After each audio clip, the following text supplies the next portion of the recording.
Sydney Towle. Hi. Thank you so much for coming here. Thank you for having me. So not so long ago, you were a Dartmouth college student, and then a little bit more recently, you became one of the most talked about influencers, perhaps, of the year. But I want to take it to a pre-TikTok era. Tell me a little bit about what it was like growing up with social media. What was your relationship to it as a young person? What were you watching and reacting to? Yeah, growing up on social media pre-TikTok, I think was very different. Right. We took social media very, I think, a lot less serious. Everything we shared, I remember on Instagram, I would just post like a bag of Doritos and be like, oh, snack time. You know, like it was very casual. It was not anything crazy. But I watched a lot of beauty YouTubers, and I grew up in a fairly low-income household, so I couldn't afford those products or those, you know, designer things that people were doing clothing hauls of. So it was kind of like a sense of escapism as I was watching. And it's funny now because I film Get Ready With Me content, and I get to work with amazing brands, a lot of which are in this room. But that's never something that I could have imagined doing when I was younger. But growing up, I always knew that I wanted to do something to create change. I didn't know what that was, but I remember in elementary school, you know, they ask you, what do you want to be when you grow up? And I vividly remember I wanted to be the first female president, which is still possible, I guess. That's true. That's true. Crazy enough. And so then I went on to Dartmouth and I became a political and environmental science double major. And I always wanted to do something to change the world. I just didn't know what it was. And now, unironically, I have something that I am doing that I have purpose for. Well, let's talk about that too. So you joined TikTok in 2022, I believe? 2019, when COVID hit. Really? Yes. Okay. What was your aim there? Were you trying to build an audience, or was it just kind of more Doritos, snack time sort of vibes? Exactly. No, I was not. I've never intended to build an audience. It's always just kind of happened, I guess, organically. When I first joined, it was when COVID hit, and I was in college, and we all got sent home from school, and I think like a lot of people during the time, felt very alone and isolated. So I just posted silly videos on TikTok, just like dancing, lip singing, like whatever was popular at the time. And now it's obviously turned into something. Yeah. Well, let's talk about that, because I feel like you, amid all of this, you received a life-changing cancer diagnosis. Tell me about the decision to kind of bring your followers in on that, and then tell me a little bit about what happened. Yeah, so in 2023, at the age of 23, I was diagnosed with stage 4 cholangiocarcinoma, which is a very rare and aggressive form of cancer that originates in your bile ducts. Mine had spread to my liver, and by the time I was diagnosed, there was an 11-centimeter tumor in my liver. So I went through 6 months of chemo, then had a surgery to remove 80% of my liver, my gallbladder, and then resumed chemo, and I'm still on chemo in New York City now. But it was never a decision in my mind. I'd been sharing on TikTok already, and it's kind of been a documentation for me. Every single time I receive news, I just film myself talking about it, and then I post it. Actually, on the flight here, I got my most recent CT scan results that showed that chemo's not working, and that the tumors have been growing again. I'm so sorry. It's okay. So it's always just been me sharing, and every time I do share, I receive comments. Like one I got last week was from a mom, and she said, I'm so sorry you're feeling down right now, but just so you know, I got a mammogram because of your videos, and I caught my breast cancer early. Wow. So it's things like that that make me like, okay, it's all like, I'm finding meaning within it, in purpose. And I don't believe that everything happens for a reason, because a lot of terrible things happen in the world, but I think that you can control only your reaction, not what happens to you. So of course, that's what I'm trying to do. Yes. Well, let's talk about that reaction too, because I feel like as you've been getting this outpouring of support, you also got this multitude of snark in your direction. Yes. What do you think that came from, and how did you respond to it? Yeah, so I became aware of the Snark page in November, around December of last year. The Snark page is on Reddit, right? Yes. So a Snark page is basically a page dedicated to hating someone. And when my brother told me that, he said it casually. I think he already assumed I knew. Oh, God. And I was like, what do you mean a Snark page? I had just had chemo that week, and I was like, how? I just share my journey. I show me going to chemo, every week. Like, what is, how do people find hate in that? And then I went on it, obviously. I wish I hadn't, but, I think we're all subject to curiosity. Went on it and saw that it was dedicated to saying, one, that I was lying about my diagnosis because I have hair and I was going out and I was traveling and living a relatively normal life. And then two, because I was too optimistic or I was too positive, which I didn't know that you could find criticism in. Right. So I was really shocked seeing that, and then I felt like I needed to prove myself in some way, which sucks because it's like I'm already showing myself going to chemo every week. I'm already going to chemo every week, and now there are people who are, dedicated to proving that I, in fact, not doing those things. So I actually filmed a video that I didn't post, and it was me going through all of my medical records, like showing it to the camera. I decided not to post it, and then the next day, a New York Times reporter reached out, Katie Rossman, and she said, "I'm really interested in this story. I would love to be able to share your truth." Yeah. Why did you say yes? Let's do it. Yeah, I don't feel like you should have to necessarily prove yourself online, especially in this situation, but I do understand the skepticism, especially with, Scamanda and apple cider vinegar. There has been a recent wave of people posting misinformation online. But I didn't necessarily want to do it for myself. I also wanted to do it for all of the other people that still have their hair and are going to chemo, that are traveling every other week, on their off weeks, and that are living relatively normal social lives while dealing with chronic illness or cancer. Yeah. I feel like the New York Times story came out in April, and it was one of those like blockbuster stories that everyone's reading and talking about and sharing.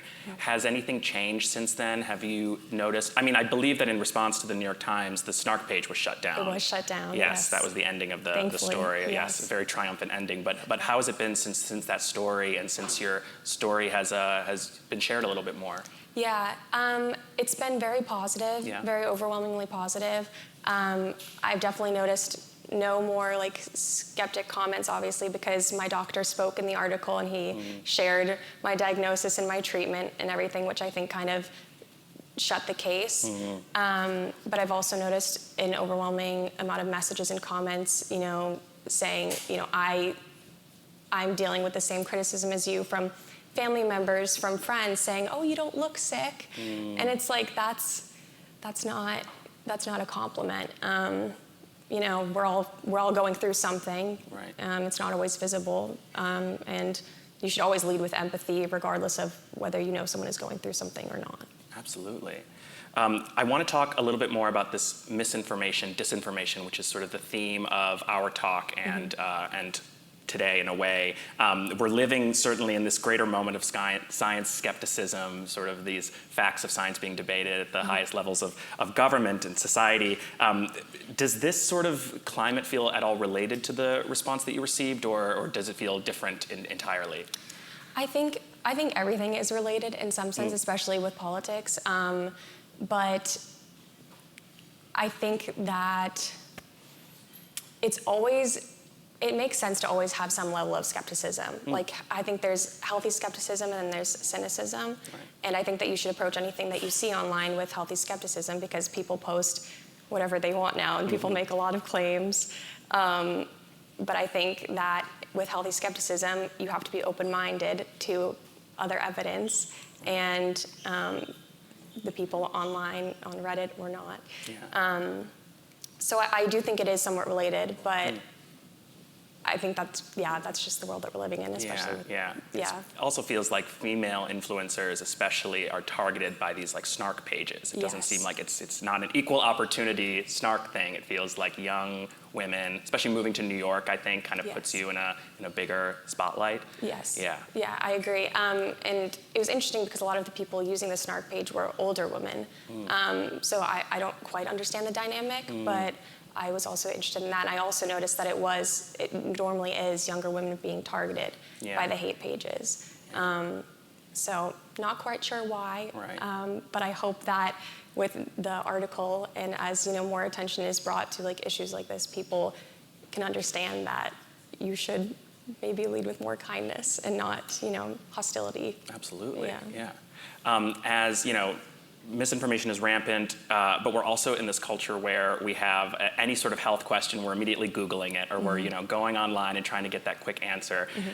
Is there any sort of way that you recommend people go about finding medical information that is either online, on social media, or some other, talk to your doctor? I was going to say, talk to your doctor. Yes, of course. Have a real life conversation with a physician. Exactly, because as soon as you start to Google symptoms online, especially on TikTok now, people will respond with crazy claims. When I first had symptoms, it said I had a hernia, which is definitely not the same as cancer. But I had the same physical symptoms as a hernia, a bulge, pain in my abdomen, and that clearly was not the case. And if I listened to WebMD or Reddit or TikTok, then I wouldn't have gone to the doctor and actually gotten checked out and an MRI in my diagnosis. So I think that if you have any sort of inclination in your mind that something might be wrong, you should definitely go to the doctor, because TikTok cannot diagnose you. Absolutely. No matter how many times they try to tell you what you're dealing with. I know, and it kind of, to go along with that, it feels like there's more actual physicians, getting on social media. It's becoming a lot more crowded. We have a lot of brands in the room that are on social, a lot of influencers like yourself. I'm curious, do these people who gather in these public online forums have a responsibility to champion the truth, in your opinion? Yes, I think so. I think influencers and brands both do have a responsibility to champion the truth, especially in this age of misinformation and where you can't trust the government even with what's going on. I think that we are the only ones who can lead to change and who can hold people accountable and the people in power accountable. And brands have the money, consumers have the money, so wherever you're directing the money is where decisions are going to be made.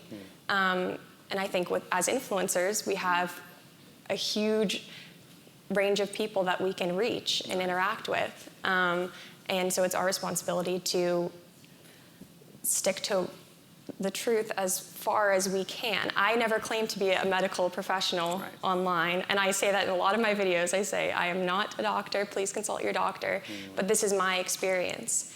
And I think people come to me not for medical knowledge, but for a sense of connection. And that is what I've always tried to do, is establish a sense of connection, never spread medical information. But in doing that, I think that it does lead to more awareness and to people going to the doctors and actually, seeking out a source of truth. Yeah. I mean, earlier you spoke about, you kind of seeking an escape and that sort of connection online with some of the other creators that you were following, and now you're able to be that, offer that connection to others. Yes. I feel like if any of this happened to me or anybody in the audience, I would shut down all of my accounts and, head for the hills. But I guess why stay on social media? Why not shut it all down and say, like, you know what, you guys mistreated me, I'm done? I thought about it. Yeah? I thought about it very strongly at first. I was like, I called my mom when I saw the Reddit page. I said, why did I do this? Why did I ever share anything online? And then she said, you know why? It's because you're helping people.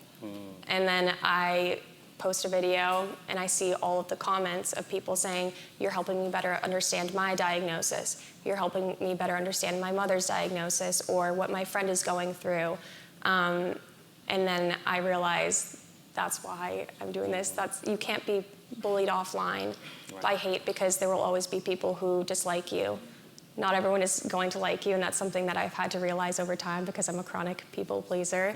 So it's really difficult when people don't like me. But when you have X amount of followers, you're bound to have, some percentage of people that don't agree with everything that you're saying or doing. Yeah. And if my criticism is being too positive or living my life too fully, then I don't think that's the worst criticism to have. Yeah, absolutely. So tell me about like this moment forward. I know that you have a day job as well, but you're continuing your career of influence. Are you changing at all what you share, or?